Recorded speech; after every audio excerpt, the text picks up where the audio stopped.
Hello, my friend, and welcome to Wisdom Trek. This is Guthrie Chamberlain, and I'm your guide to wisdom and creating a living legacy. Thank you for joining us for our 7-day-a-week, 7 Minutes of Wisdom podcast. This is day 318 of our trek. This week we are remaining in camp around the campfire as we continue to dig for the nuggets of wisdom that are found in the book of Proverbs.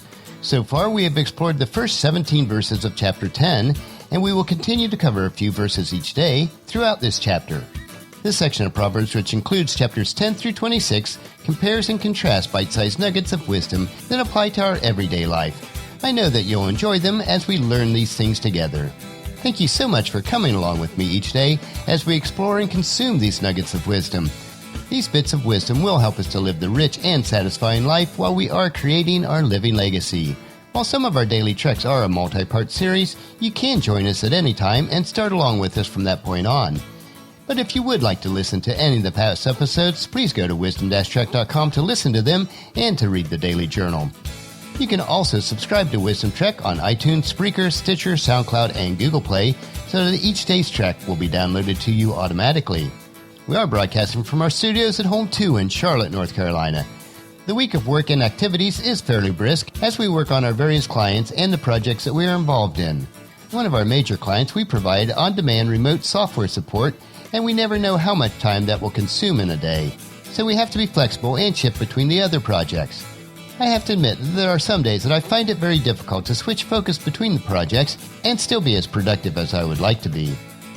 Today we will remain in camp again, and as we talk with each other about life, it is important to keep in mind that our words do have a huge impact on others, even when we don't realize it.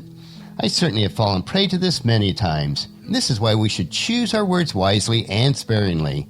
Very few people have gotten into trouble for speaking too little, but we certainly understand how easy it is to say the wrong thing when we speak too much. Several of the wisdom nuggets that we'll dig into today have to do with our words, and we'll start with the subject about hiding hatred, and the verses that we'll cover today are Proverbs chapter 10, verses 18 through 22. Verse 18, hiding hatred makes you a liar, slandering others makes you a fool. You might ask, how does hiding hatred make you a liar? Well, I think we all know people who are nice to our face, but we know that they really dislike us. But we may do the same thing to others. So how do we make sure that we do not continue this habit ourselves? First, we should forgive other people. Even when they hurt us, we should not hate another person. Instead, we should pray for them. If we truly do dislike or hate a person, but are nice to them to their face, then that makes us a liar. When we hate another person, though, we are really destroying and enslaving ourselves. We are controlled and trapped by our internal hatred. We need to learn to let go of it, to forgive, even when they don't ask for it or don't deserve it. To forgive is to set ourselves free. Certainly Christ forgave us, even though we do not deserve it. Closely related to this is slandering others. Slandering others really does make us a fool. Anyone who hears us slander somebody else will realize that they are probably the target when they are not around. We just need to stop gossiping and talking ill about others. Instead, we should encourage and build them up, even if it's difficult to do. Verse 19, too much talk leads to sin. Be sensible and keep your mouth shut. This verse truly describes most of us well. We all love to hear ourselves talk and expand on our wisdom. We give advice when none is asked for. We become experts in an area even though we have no true experience in it. During many of our conversations, we go on and on and on, usually about ourselves. When we don't control our talk, inevitably it will result in saying too much or the wrong thing at the wrong time to the wrong person, and that will lead us into sin. Contrasting that, if we learn to keep our mouth shut, especially when many others are still speaking, then we will become wise and sensible, or at least appear that way. Verse number 20, the words of the godly are like sterling silver, the heart of the fool is worthless. As we learn only to speak when it is appropriate, and only to speak what is necessary at that moment, we will become good and godly.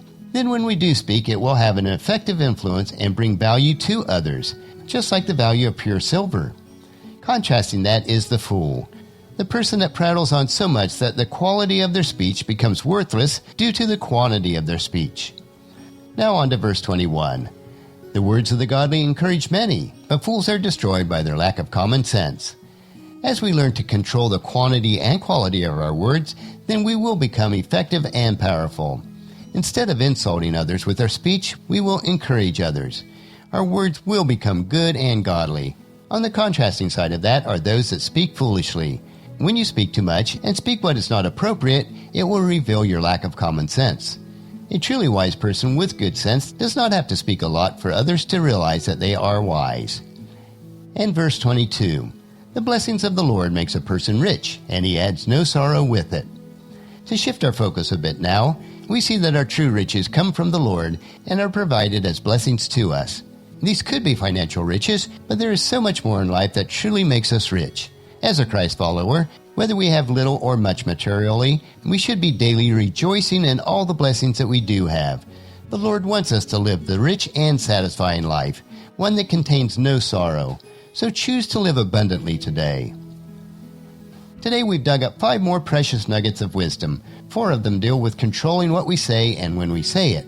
The 5th allows us to understand that our blessings do come from the Lord with no sorrow. Let them permeate your thoughts and impact your life so that your living legacy will shine through for everyone to see. We will continue with a few more nuggets of wisdom from chapter 10 tomorrow. So encourage your family and friends to join us and then come along with us for another day of Wisdom Trek, creating a legacy. That will finish our trek for today. Just as you enjoy these daily doses of wisdom, we ask you to help us to grow Wisdom Trek by sharing it with your family and friends through email, Facebook, Twitter, or in person when you meet with them, and invite them to come along with us each day. The journal for today's trek can be found at wisdom-trek.com. Thank you so much for allowing me to be your guide, your mentor, but most importantly, you are my friend, as I serve you through the Wisdom Trek podcast and journal each day.